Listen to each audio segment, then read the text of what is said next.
Hey, so this is going to be a sort of response video to one of Trey's videos he did a little while back on the Telos Bound channel that was about subjectivity in Zizek's philosophy and how it relates to hell in the Christian canon. It was actually supposed to be about really 666, and it kind of goes into those themes about subjectivity and within philosophy and within Zizek's ideas about what it is to be very limited within that human subjectivity. But today, not really as a recount or anything like that, but more as a sort of addition to that, kind of a supplement to that, I'm going to be talking about postmodern literature and how it relates to that. So without stalling for too long, I'm going to go straight into it. Basically, what we're going to go over as an example of modern literature, first and foremost, is going to be Dante, his comedy, and how that sort of sparks the beginning of modern literature. Of course, it's already at the beginning of the Renaissance, the 1300s in Italy, which, even though that sounds pretty early, that is actually right about where you have the Renaissance already, especially in Florence. It's a pretty cultured city where he's from, and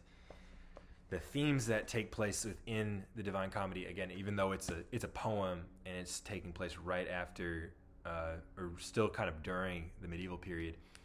it goes over a lot of the themes that modern literature is going to have when you have the introduction of the novel and you have the development of the novel up through the 1800s with Jane Austen and Dickens, all the way back from Robinson Crusoe and Don Quixote, moving up into that world. You have the same themes. And the major theme that ties those together is going to be structure, how the structure in Dante relates to the character and how the structure is played with and broken, and the characters within the structure kind of mingle together in spite of where they are in the structure. And it's all about those interactions and those moments of, I guess you could say, kind of in relation to, we're talking about philosophy already, so kind of linguistic philosophy has this idea of a play within language and a play between these different characters who are kind of tossing the ball back and forth as far as narration and dialogue. So with Dante, and what makes it kind of separated from the previous works of the Middle Ages period, or the medieval period, is that structure that he's got very rigidly set in here. It's an afterlife. It's a story about structure between the living and the dead, and then it's also the different levels of what it is to be dead, that are all separated and have their own barriers and very set boundaries. And of course, it starts off with Dante breaking the first rule about that structure, which is the living getting to witness the dead. He doesn't really spend a whole lot of time divulging in how that happens, but it happens. And from there, you only have an increased amount of kind of breaking through different barriers and getting to see beyond what you're supposed to see. And it's that initial breaking of rules, that initial play within the structure that makes it so much a modern piece, and what makes it kind of a really great place to start as far as modern literature. And of course, to just run up with one small example of how it relates continually through the modern period, think of Jane Austen, think of the first chapters even of Pride and Prejudice, and how the different characters all interact within a very structured world and have that sort of back and forth play with language, and how the dialogue is just so ultra important. You think about Jane Austen's works and how she's just so good at scraping past all of the description and just going straight to describing characters through their language. I know there's a lot of telling instead of showing in her work, but if you really get into those first several chapters and you get your way through Pride and Prejudice, which I think is one of her most popular, you're going to see that same theme of there being very set structures for all of the characters. And at some point, most of the characters break that structure and break the rules, and there's that back and forth between the characters that are kind of running in between and out and within the structure of that society, and it's really the same thing you've got going on in Dante. It's just a lot more haphazard at that point than with Dante. Of course, Dante is very, very structured. I mean, it's even a poem. It's even in stanzas and lines and cantos. Very structured, but as you go through the modern period, you're going to see how important that is. Now, to kind of move on real quickly here, going into postmodern literature, you have, again, structure, and again, kind of the play within the structure, but the play within the structure isn't so much as important as the fact that the structure already has a play within itself, and the structure itself is already kind of broken. You've got characters in modern literature who are kind of broken away from the structure and kind of run back and forth between one another, if that makes sense. Moving towards postmodern literature, the play within the structure is not as devastating because the structure itself is kind of almost self-consuming. It eats itself, and it's very broken, and there's not as much of a line between the subject and the world that the subject is inside of, the narrator or the main character, whatever it is. And a great place that we can look at that is if you've ever read American Psycho by Bret Easton Ellis,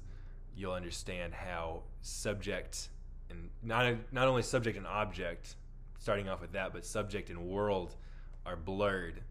and you have characters who kind of almost come out of the woodwork within that world, and you have the main character, the narrator. It's his first person, just like in comedy, the Divine Comedy.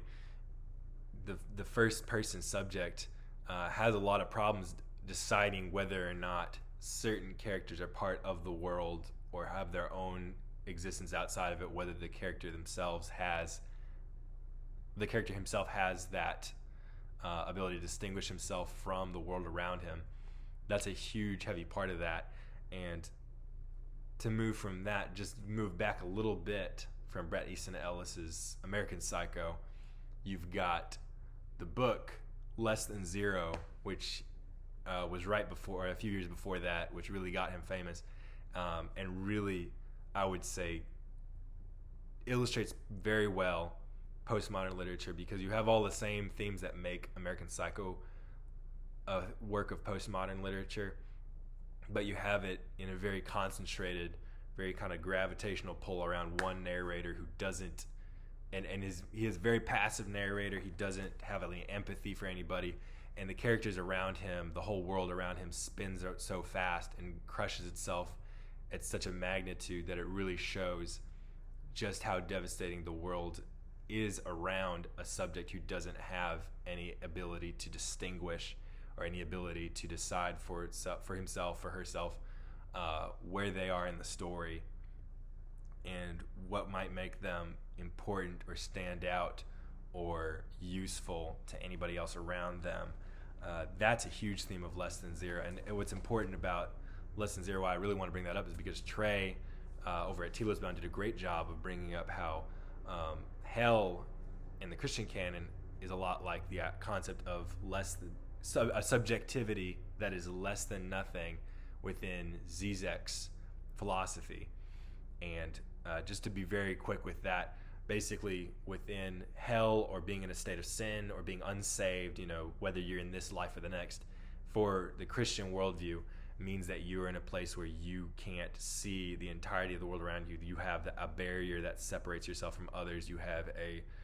inability to have true empathy, true love for your brother or sister,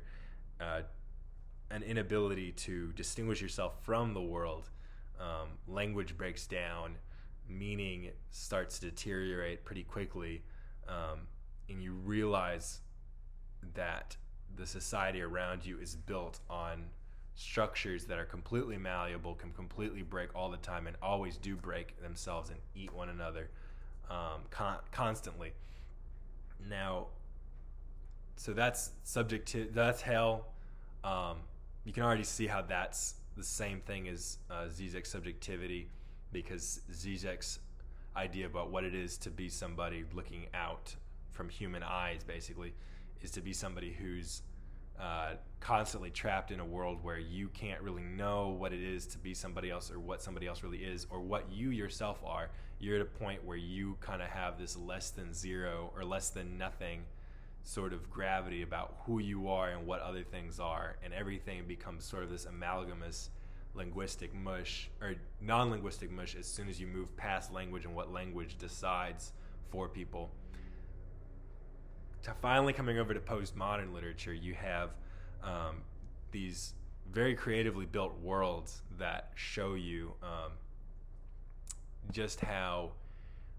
weak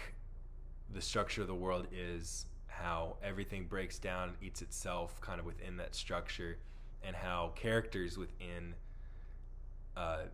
the world itself, and especially within the world of that novel or book, that postmodern piece of literature, the characters within that are going to have no real ability to empathize. And that you'll see that if you skim through Bret Easton Ellis's American Psycho. I honestly would more recommend the first 3 chapters, maybe. Don't quote me on that, but maybe the first 3 chapters to American Psycho would be a better thing to land on if you have a weak stomach than the entirety of Less Than Zero, even though Less Than Zero is only like 120 pages. Just because Less Than Zero does a much better job at almost creating a horror out of it, because of Bret Easton Ellis. He's just very good at creating a punchline that you don't get to see, but you really, just not being able to see it makes it so much worse. Anyways, reeling it back in, this was just kind of my way of showing how postmodern literature, hell within the Christian canon, subjectivity within Zizek's philosophy at least, but within really Hegelian modern philosophy in general,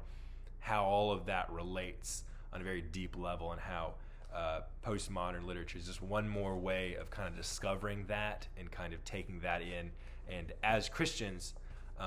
being able to analyze that, see what it is that it makes it supremely broken, makes the world supremely broken, and how it's precisely pointed out in a work like that, even if it's not intended at all, right? Seeing that and using that in order to better understand the world that we live in, better understand our place in it as Christians, and as people who, by the power, by grace only, are able to look past things and have an understanding of things beyond that transcendental horizon that you have as a non-believer, or as anybody who doesn't have that faith and that great saving grace that brings you beyond that. So I just thought it'd be a really interesting video. I hope that the guys over at Telos Bound and Trey maybe are able to give it a little skim through and just see where there's more subjects that kind of point this out, and hopefully create some great conversation for the group in general. And I hope you guys enjoyed it. Thanks for listening.